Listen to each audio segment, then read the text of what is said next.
week of B.J. Pak resigning, it was the Wall Street Journal that reported that he was forced to resign by the White House, but the nature and circumstances of why he was forced to resign, at whose request, what his resignation was supposed to accomplish, it's always remained murky.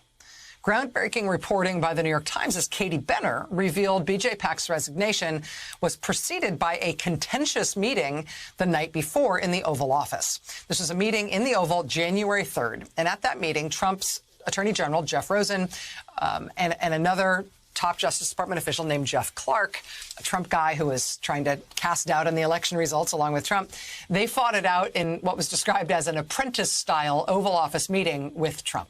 They argued over which of them should lead the Justice Department, whether Rosen should stay the Attorney General or whether Trump should replace him with this Jeff Clark guy.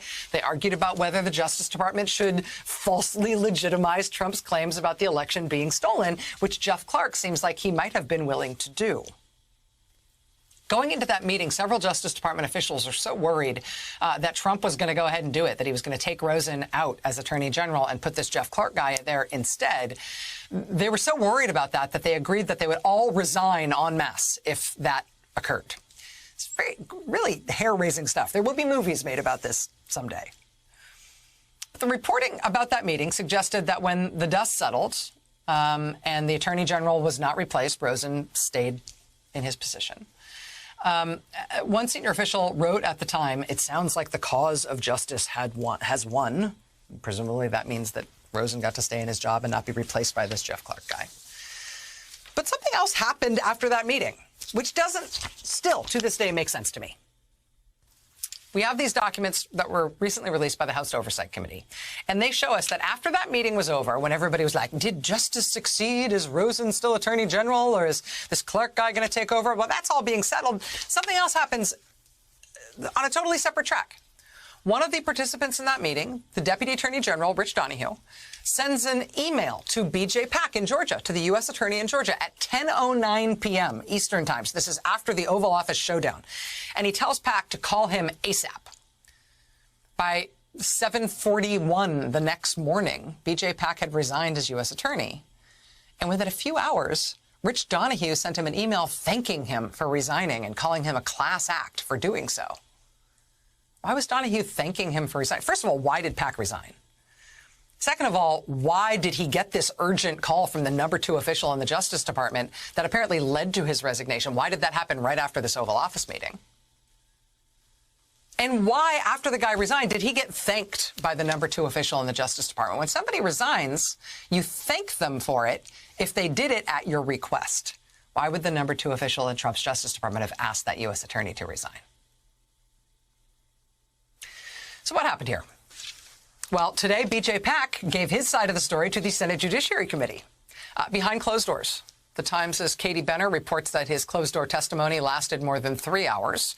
The Times reports that Pak told investigators questioning him at the hearing that his resignation had been prompted by Justice Department officials warning him that President Trump intended to fire him for refusing to say that widespread voter fraud had been found in Georgia. As the Times put it, quote, resigning would preempt a public dismissal. Pak also told the committee that Trump had been dismayed that his office had never investigated allegations of fraud in Fulton County, Georgia. Had investigated allegations of fraud in Fulton County, Georgia, and not found any evidence to support those allegations.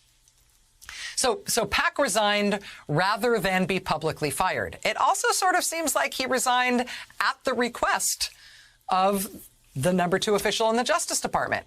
Why would you ask somebody to resign so they could avoid being publicly fired? It just doesn't make sense.